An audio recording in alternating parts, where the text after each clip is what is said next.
All right, so for my shelf wrap, I'm gonna look in this bin here and see if I can find a piece that will work for my shelf. I'm gonna do an example of the shelf wrap for the Homer Simpson shelf. So I'm gonna look through here and find a piece of scrap.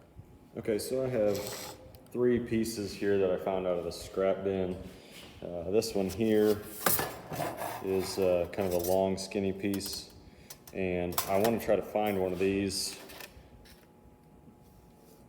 I need it 5 inches wide, and this is just over 5 inches, so that's going to work for me.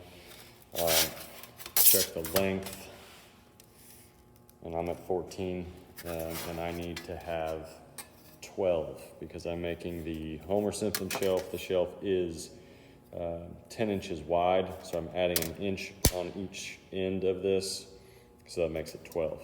And it's 4 inches across this way from front to back, so I'm gonna add an inch to that, so that gives me my 5. So I'll have enough to make this my shelf.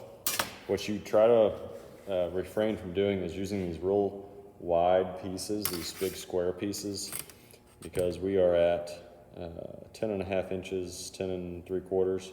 So you're gonna be wasting a pretty good portion. Or find a partner where you can split and get 2 of these out of that, rather than wasting a bunch and not being able to use the rest of that. So let's put this to the side.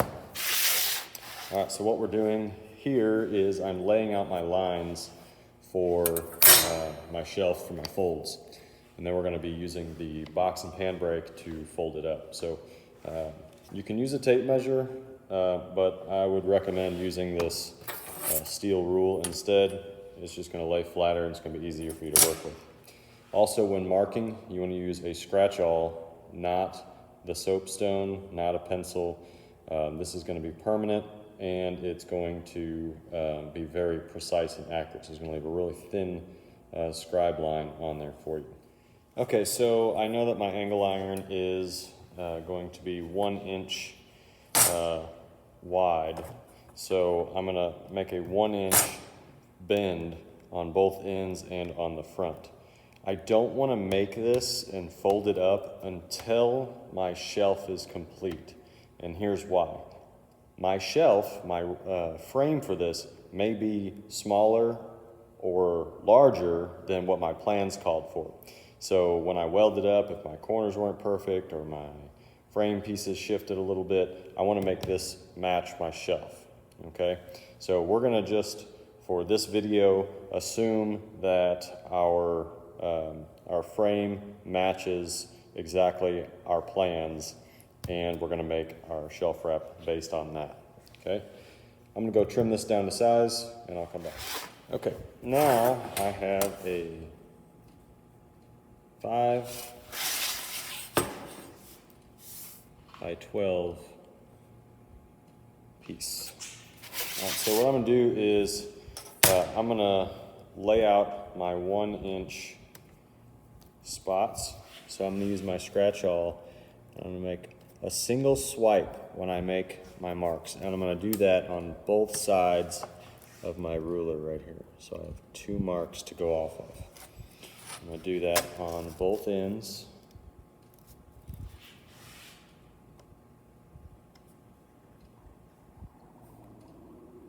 Make sure you use the correct line. You're going 1 inch from each end there, and then you're gonna go 1 inch off the front. And I'm just using a random inch mark in the middle of the ruler rather than using the end of the ruler so that I stay more accurate. And since I have a long span here, I'm gonna use 2 different spots to mark for that front. Okay, so now I have my marks. Might be kind of hard to see the marks there. Kind of reflect in the light when you're in person. You can kind of see that reflecting right here. You can see my marks here and here. So they're very thin, very precise marks. Now I'm going to lay my ruler down on those marks and draw me a straight line all the way down.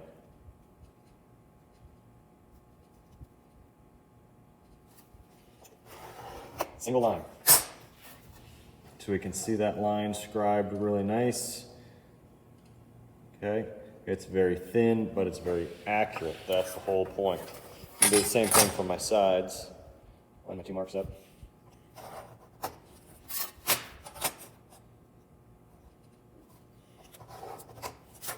Okay, so my corners are left.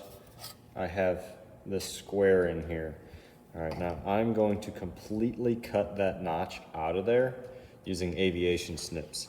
Now I could use some tabs if I wanted to spot weld the tabs together, and I would leave like a triangle in here. I would go corner to corner on this, and that would leave me this triangle right here as a tab that I can then fold over and use that as a connecting piece to spot weld to my sides when I fold my 2 sides down. So I have a corner and then something that kind of folds over to connect it to.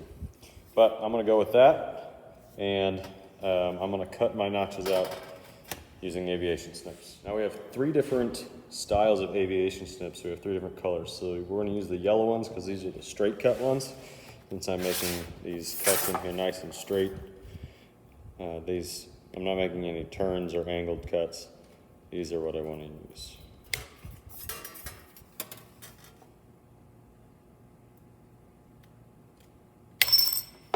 All right, now you want to cut a little bit past your line, just barely.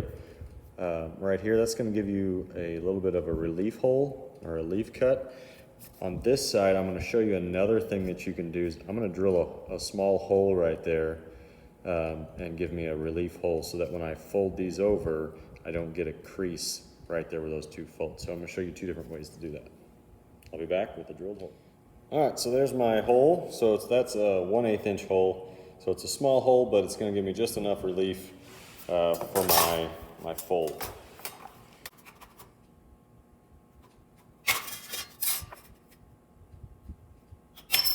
Okay, so you can actually just barely see that hole once I cut that notch out. There's the difference that I already have a little bit of a crease in there. So that's going to be my difference when we fold it up. All right, so this is your box and pan brake. You can use this with a partner, but I'm going to use it by myself. I'm going to use this lever right here first. It's going to be the opposite side I'm working on. So this is the pressure lever. So you hold that down, and that smashes this, presses this down onto this plate right here. So then we have the other one on this side. So I'm going to be working on this side by myself, so I'm going to adjust it right here. Now, we have these different teeth in here that are kind of indexed different pieces. We can separate and leave a gap if we're going to fold something, which we're going to do that with this. Once we fold this over, when we fold it up a second time, that first fold will be able to slide into that opening. Now we can separate that. There's an Allen key that goes in here. We just loosen them up and they just slide right out of there. Okay, so from my cuts, I have a little bit of a wrinkle in there. So rather than smashing it with a hammer, I'm just gonna smash it with the brake. Just press it down like that, and then I get a nice, clean, flat piece. Okay. Now I'm going to take that sharp line that I have there and line that up perfectly with the end of these teeth on here.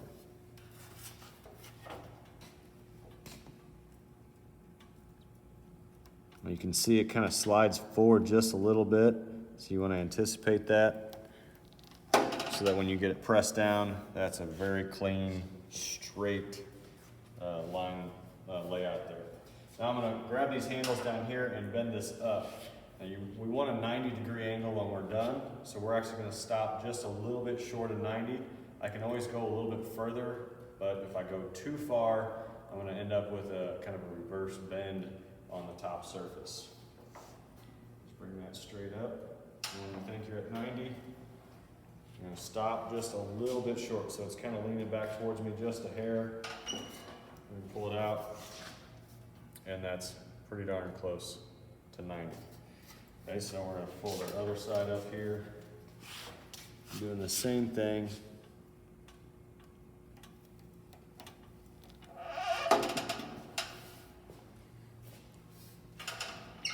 wanna make sure you're perfectly straight on there, otherwise it's not gonna line up with all of your bends.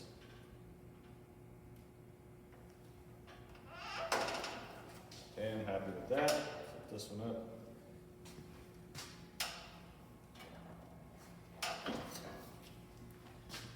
Pretty close to 90 there. Okay, so now when we do this one, we're gonna need to have a room for these two sides to fold up. Okay, so I am actually going to take one more of these out. Just kind of play with it, sit it in here and see where you can remove pieces, where it's gonna fit best. So since I already have these two, I have a gap here, I can take this big one out and it should give me plenty of room in there.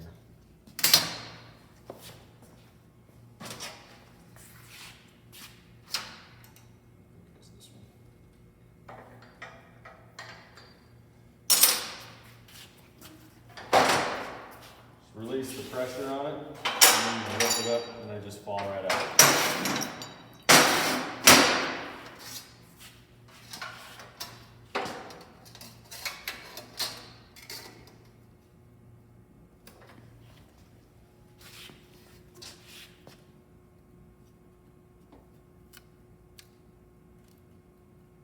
So if you're using a partner with this, you want to be the one that's handling the sheet metal, and they can be the one that pulls the lever down.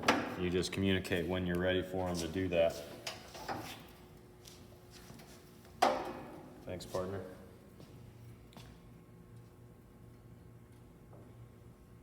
And this one you're going to fold up just until you touch the two sides down onto this flat piece here. If you over bend it, you can see as you bend it up anyway, it gives you just a little bit of a deformation there. If you over bend it, that's going to get significantly worse.